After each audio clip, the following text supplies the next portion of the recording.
Hello friends, ഞാനപ്പോൾ ഇന്ന് വന്നിരിക്കുന്നത് നമ്മുടെ രാത്രിക്കത്തെ ഫുഡിനായിട്ടുള്ള ഒരുക്കങ്ങളുമായിട്ടാണ്. അപ്പോൾ അമ്മ നേരത്തെ തന്നെ ചോറ് വെച്ചിട്ടുണ്ട്. അപ്പം നമുക്കിന്ന് മീനൊന്നും തന്നെ കിട്ടിയിട്ടില്ല. അതുകൊണ്ട് നമുക്ക് വീട്ടിൽ പപ്പായ ഇരിപ്പുണ്ടായിരുന്നു, അത് വാട്ടാന്ന് മുട്ടയും ഉണക്കച്ചെമ്മീനും വറുക്കാമെന്നുമാണ് വിചാരിച്ചേക്കുന്നത്. അപ്പോൾ അതിനെല്ലാം വേണ്ടിയിട്ടുള്ള സവാളയും പച്ചമുളകുമാണ് ഞാൻ അരിഞ്ഞെടുക്കുന്നത്. അപ്പോൾ ആദ്യം തന്നെ പപ്പായ വാട്ടാൻ വേണ്ടിയിട്ട് കടുക് പൊട്ടിച്ച് അതിലോട്ട് പച്ചമുളകും അതേപോലെ തന്നെ അരിഞ്ഞു വെച്ചേച്ച സവാളയും കൂടി ഇട്ട് നേരിയ മഞ്ഞപ്പൊടിയും മുളക് പൊടി ഇട്ടിട്ട് ആവിയിലാണ് ഞാൻ പപ്പായ വേവിച്ചെടുക്കുന്നത്. പിന്നെ ഉണക്കച്ചെമ്മീൻ വറുക്കാൻ വേണ്ടിയിട്ട് നമ്മൾ 2 പാക്കറ്റ് ഉണക്കച്ചെമ്മീനാണ് മേടിച്ചിട്ടുണ്ടായിരുന്നത്.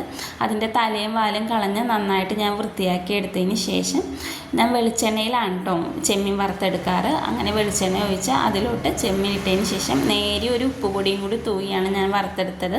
എന്നിട്ട് അത് വറുത്ത് മാറ്റിയിട്ടാണ് ഞാൻ പിന്നെ കുറച്ച് സവാളയും പച്ചമുളകും, ഞാൻ സവാള കുറച്ച് അധികം ഇടും കേട്ടോ, കാര്യം എനിക്ക് കൂടുതൽ കഴിക്കാനായിട്ട് ഇഷ്ടം ചെമ്മീൻ വറുക്കണയിൽ സവാളയാണ്. അങ്ങനെ സവാളയും പച്ചമുളകും ഇട്ട് മുളക് പൊടിയും തൂകി പിന്നെ ആ വറുത്ത ഉണക്കച്ചെമ്മീനും കൂടി ഇട്ടിട്ടാണ് കേട്ടോ അങ്ങനെയാണ് ഞാൻ ഉണക്കച്ചെമ്മീൻ വറുക്കാറ്. എനിക്ക് കൂടുതൽ കഴിക്കാനായിട്ട് ഇഷ്ടം ഇങ്ങനെ ഉണ്ടാക്കുന്നതാണ്. പിന്നെ നമുക്ക് 3 മുട്ട ഇരിപ്പുണ്ടായിരുന്നു.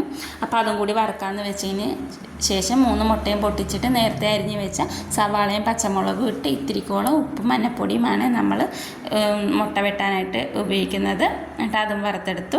ഇത്രയുമാണ് രാത്രിക്കത്തെ ഫുഡിനുള്ള നമ്മുടെ കറികൾ. അപ്പോൾ നമ്മുടെ വീഡിയോ കണ്ട് ഇഷ്ടപ്പെടുന്നവരെല്ലാവരും നമ്മളെ സപ്പോർട്ട് ചെയ്യണേ.